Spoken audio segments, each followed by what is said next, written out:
जब मंदर पर्वत पानी के अंदर डूब रहा तो उसको धारण करने के लिए, उसको पानी के ऊपर उठाने के लिए भगवान ने पूर्व अवतार, कच्छप अवतार धारण किया। तो एक तो ये है, ये भी 6वें मनवंतर में हुआ था भगवान का पूर्व अवतार, और समुद्र मंथन भी 6वें मनवंतर में हुआ था। लेकिन इसी मनवंतर में एक और अवतार हुआ था, कच्छप अवतार, इससे भी पहले हुआ था। तो शेष जी ने तपस्या की थी भगवान से सेवा मांगने के लिए। तो जब भगवान प्रकट हुए और कहा वर मांगो, तो उन्होंने कहा मुझे आप सेवा दीजिए। तो भगवान ने कहा कि आपके लिए बड़ी सी सेवा है कि आप पृथ्वी के नीचे जाइए और पृथ्वी को अपने सिर पर धारण करिए, क्योंकि असुरों के कारण पृथ्वी कई बार हिलती रहती है उनके भार से, असुरों के भार से। तो आप पृथ्वी को स्थिर करिए।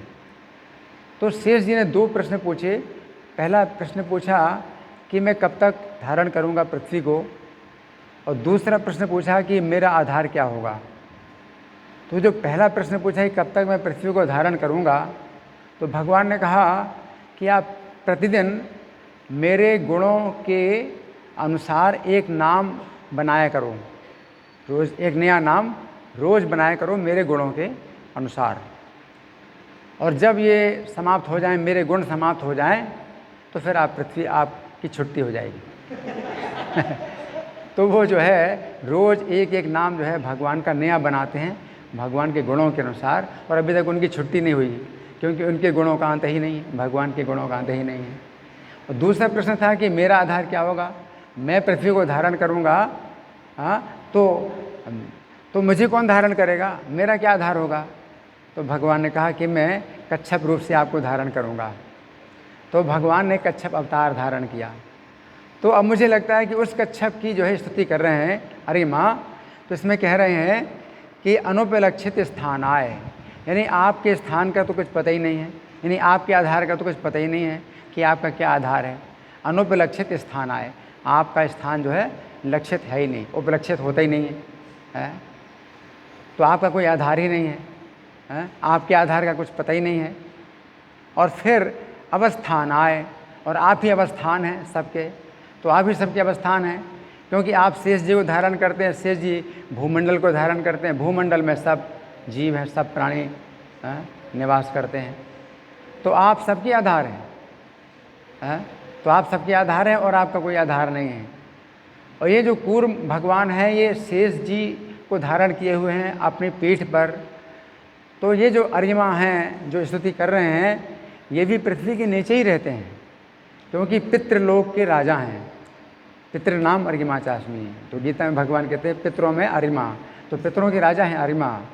और जो यमलोक है तो वो भी पृथ्वी के नीचे है।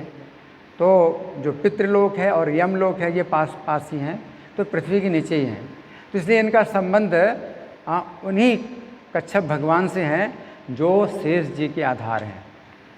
लेकिन जो कच्छप रूप भगवान ने धारण किया था मंदर पर्वत को ऊपर उठाने के लिए, वो क्षीर समुद्र में धारण किया था, और 1 लाख योजन के थे।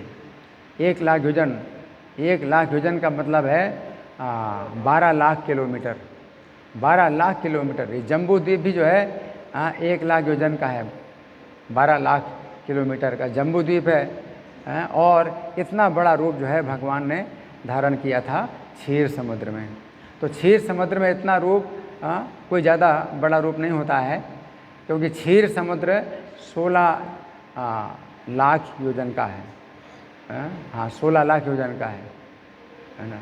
तो 1 लाख योजन का इनका जो शरीर है वो 16 लाख योजन के समुद्र में कोई इसमें असुविधा नहीं है ना। तो क्षीर सागर का मंथन हुआ था।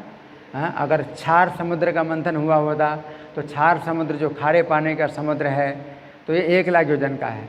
तो 1 लाख योजन का समुद्र, 1 लाख योजन का इन्होंने अगर शरीर धारण किया, इस समुद्र में किया होता तो इनको बड़ी परेशानी होती। लेकिन 1 लाख योजन का जो शरीर इन्होंने धारण किया था क्षीर समुद्र में, दूध के समुद्र में, तो 16 लाख योजन का है, तो कोई असुविधा नहीं है इनको।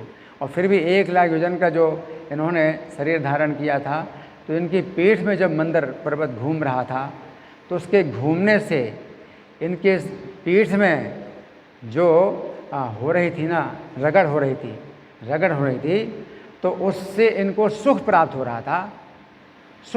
रहा था कि जैसे कोई खुजली मिटा रहा हो। तो मंदर पर्वत 10,000 योजन ऊंचा है, 10,000 योजन, और 1 योजन 12 किलोमीटर का है। तो आप सोच लीजिए कितना ऊंचा है मंदर पर्वत। और वो जब इनकी पीठ के ऊपर घूम रहा था तो इनको सुख अनुभव हो रहा था कि कोई मेरी पीठ को खुजला रहा है, बड़ा अच्छा लग रहा था। और जब अच्छा लग रहा था तो नींद आ गई। जब नींद आ गई तो जो है श्वास गहरी चलने लगी। तो उसी के कारण जो है ज्वार भाटा आता है समुद्र में, जो पानी ऊपर उठता है, उछलता है, फिर नीचे जाता है, तो इनकी श्वास के कारण ज्वार भाटा आता है। तो ऐसी भी जो है व्याख्या बताई गई है इन कच्छप भगवान के बारे में। लेकिन वो कच्छप जो शेष जी के भी आधार हैं, वो कितने बड़े हैं, तो शेष जी का जो नाप है, उनकी नाप भी कोई नहीं जानता कितनी बड़ी नाप है शेष जी की। गरुड़ जी में ने भी उड़ान भरी थी शेष जी के शरीर का अंत देखने के लिए, तो उनको भी अंत नहीं मिला। तो शेष जी के बारे में बताया जाता है कि उनके 1000 फण हैं, और किसी एक फण में जो पृथ्वी रखी हुई है तो उनको पता ही नहीं चलता है कौन से फण में पृथ्वी रखी है। जैसे सरसों का दाना, तो आपके सिर में सरसों का दाना कोई डाल दे तो आपको पता ही नहीं चलेगा। तो सर पृथ्वी इतना, भूमंडल इतना बड़ा है, तो शेष जी के जो है फण में वो भूमंडल ऐसे रखा है जैसे सरसों का दाना पता ही नहीं चले कौन से फण में रखा हुआ है। और उन शेष जी को धारण करते हैं वो कच्छप भगवान, तो वो कितने बड़े होंगे। तो वो भगवान कच्छप हैं। अरिमा जो है उनके संपर्क में है, उन कच्छप शेष जी के संपर्क में और कच्छप भगवान के संपर्क में है। तो ये हिरण्मय वर्ष है, जम्बू द्वीप के 9 वर्षों में से एक। तो वहाँ पर भी कच्छप भगवान ने अपना जो है प्राकट्य किया है, अपने को प्रकट किया है। और अरिमा यहाँ पर स्तुति करते हैं, तो उन कच्छप भगवान की स्तुति करते हैं जिनका कोई स्थान नहीं है, कोई आधार नहीं है, और जो सबके आधार है। कोई ऐसा नहीं है जिसका भार इनके ऊपर ना हो, कच्छप भगवान के ऊपर ना हो। क्योंकि सबका भार भूमंडल के ऊपर है, भूमंडल का भार शेष जी के ऊपर है, और शेष जी का भार कच्छप भगवान के ऊपर है।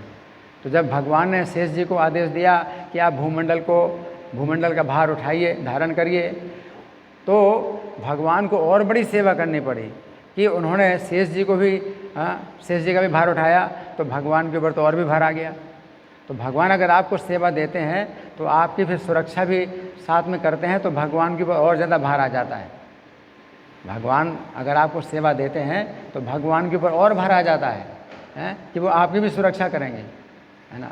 लेकिन ऐसे अगर आपको सेवा न दें तो उनकी अनंत शक्तियाँ हैं, वो सेवा करेंगी उनकी, है ना। लेकिन भगवान जब आपको सेवा देते हैं तो आपकी और भी जो है सुरक्षा का भार ले लेते हैं, तो उनके ऊपर और ज़्यादा भार आ जाता है। तो ये भगवान की कृपा है। अगर हम भगवान की सेवा करते हैं तो भगवान जो है हमारे लिए और ज़्यादा भार ले लेते हैं। तो ये भगवान की कृपा है। हरे कृष्ण।